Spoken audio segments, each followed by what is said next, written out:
It's the all-new Maputo Corridor Radio Breakfast Show, 6 to 11 a.m. with exciting new features and programs, current affairs, news, sports, celebrity gossip, and all the latest songs. Don't change the dial. It's 105.9 FM.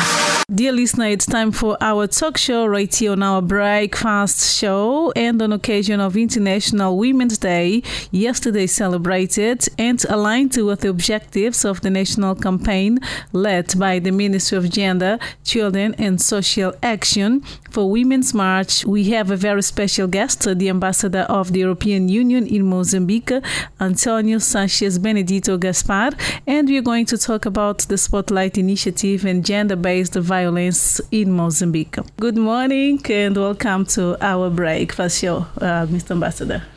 Good morning, Madam Bernícia. I'm very honored to be here, Corridor Radio, having the opportunity also to exchange and discuss issues related to gender-based violence and what the European Union is doing together with our partners and Mozambican government and civil society.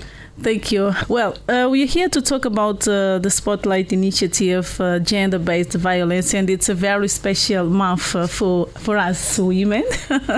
And first, let us make people at home know what is Spotlight Initiative and what is the main objective of it here in Mozambique. Well, first of all, I'm a male, I'm a man. Nobody's perfect. No problem. Nobody's perfect. But I would start by saying and by stressing that this is everybody's task, and we are really committed. At the European Union, gender equality, combating gender-based violence is at the heart of everything that we do. We have a strong commitment. And one of the flagship programs in several countries in Africa and in Mozambique in particular is Spotlight Initiative. This is a new program with a very innovative approach, very results-oriented, and with the important particularity is that we are working together with the United Nations. So it's implemented by the United Nations together with us, the European Union, the Mozambican authorities, civil society, and with a very hands-on approach, trying to get concrete results in the fight against gender inequality and gender-based violence. Yes, and we'll reach also there. I would like to know, in our country, I know that the project is being implemented in some provinces. I would like to know how in those places this project is being implemented and what achievements you had until now. Yes, well, in fact, it's Gaza Manica and Nampula. We are also exploring now the possibility of extending some activities and lessons learned especially to Cabo Delgado, because there is such a dramatic situation there. And unfortunately, in many cases, it's women and girls are the victims, or the most serious victims whenever there is situation of a crisis or a weather-related event. So that's something we are focusing. And this connection, this link with climate change is also very important. And I would like to also to highlight that in response to the cyclones, Idai, a linea verde, an emergency response line, that was made available for victims or people affected by the cyclone, and especially women and girls, because usually there is violence against them, or early marriages, girls are left out of school. So that was reactivated also with the support of Spotlight. Spotlight has managed to reach out to many people, hundreds of thousands of girls and also boys in out of school programs that promote gender equality activities, but also reaching out to women for economic empowerment activities, at the same time promoting that leadership capacity, because women or girls are natural leaders. The only thing is that what you need is to create a conducive environment for them, for girls and for women also to express themselves and to fulfill all that potential. We are working with health and social protection professionals in in these 3 provinces. And so I'm quite happy about all the results that we have achieved. It is true that we are, unfortunately, we are not covering the whole country, but it was important to focus on specific provinces that share the same kind of a problematic, and then try and scale up later on all those activities and take some lessons out of the what we are doing. No doubt. And it's true that if a woman or a girl have direct or specific tools, they can move forward. I would like to know, how can we involve especially communities? Because when we talk about a woman is in the communities. How can we involve communities in the fight, example, against gender-based violence, basically? This is everybody's task. It is important to talk to community leaders, both women and men. It is important to sensitize. It is important also to strengthen the law enforcement capacities at all different levels, because we are talking about violence. It's not just something that can be socially tolerated or accepted, but we are, those people are infringing the law, and they need to be punished for that. So it's very important that women and girls also feel safe. That's why also some spaces have been created in these provinces, thanks to a spotlight where women and girls that have been victims of gender-based violence can go. They can receive some assistance psychologically, socially, but also legally, so that they understand what are their rights, and they can also get a strong protection. So working with those community leaders, working with the institutions, working with at the grassroots level is so essential if we want to really to make a change. Well, dear listener, we are here with the Ambassador of the European Union in Mozambique, António Sánchez-Benedito Gaspar. And as you may have noticed, we are talking about the Spotlight Initiative and also gender-based violence.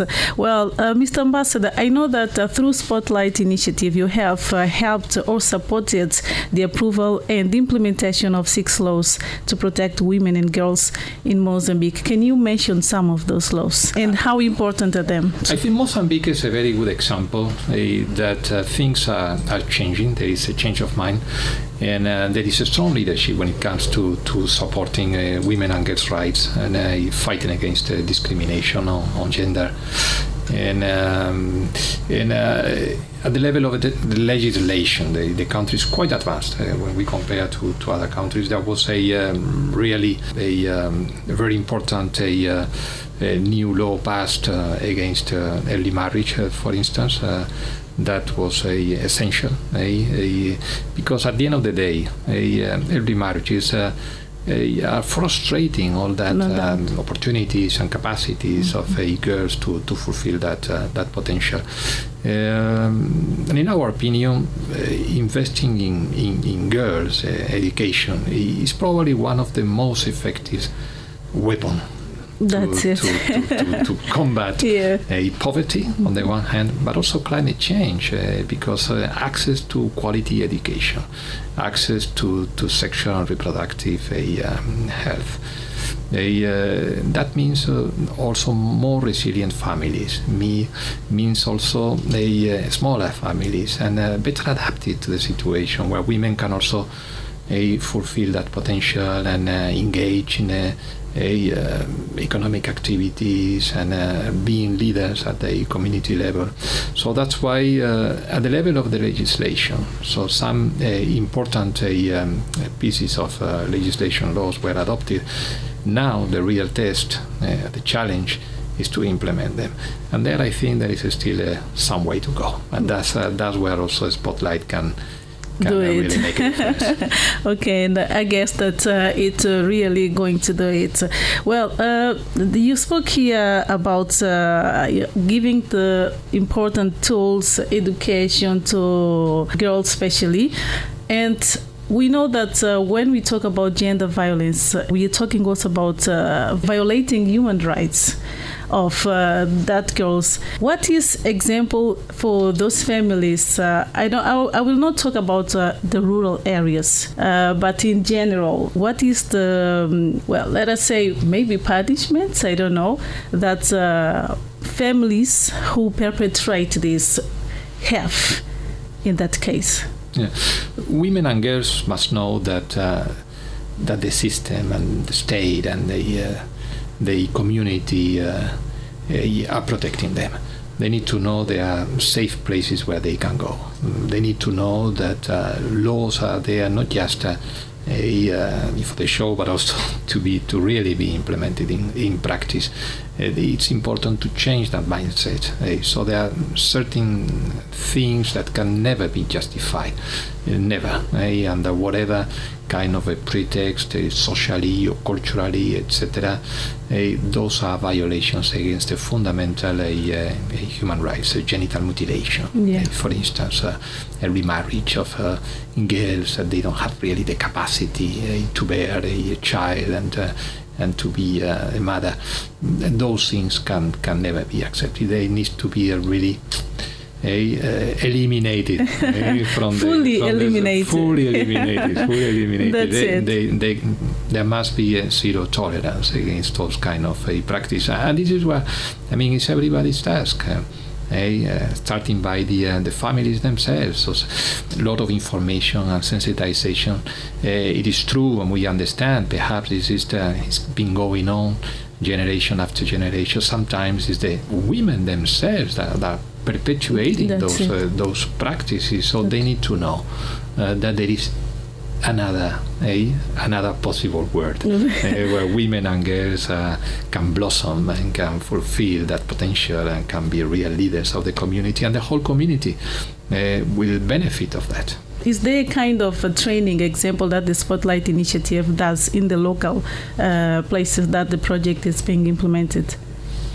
Yes, well, working at all different levels, with girls and with boys and with professionals in the health system, education, with the community leaders. So it is important not to leave any stone unturned, because this is sometimes a multifaceted problem. So you need to tackle the legal and the law enforcement aspects of the problematic, and then at the same time the social and the psychological aspects, and that protection given to women and girls. So that's one of the elements of this program that I would like to highlight, that it is quite comprehensive, that it is quite global if we want to really achieve concrete results. No doubt.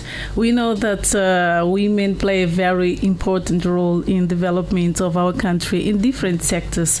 What message the ambassador can leave for us women today?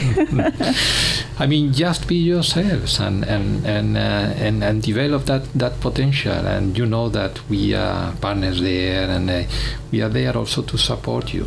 So that there is that so important role, but first of all it needs to be recognized. It needs to go to the surface. It needs to really to be upscaled for women to really be those natural leaders that they really are. That's it. If you had an appeal for the community, especially for those who are listening to us now, what would you say?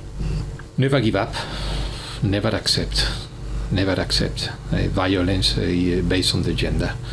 That it's not only profoundly unfair and unjustified and illegitimate, but it also doesn't make any sense from an economic and a social perspective. And so Mozambique, I'm pretty sure, is on the right way, is on the right path. And we should continue with that. Absolutely. Well, thank you, Mr. Ambassador. I know that your time is very short. Thank you so much for coming to our breakfast show, for joining us right here on Maputo Corridor Radio. It was a real pleasure, and I hope you will invite me more to the program.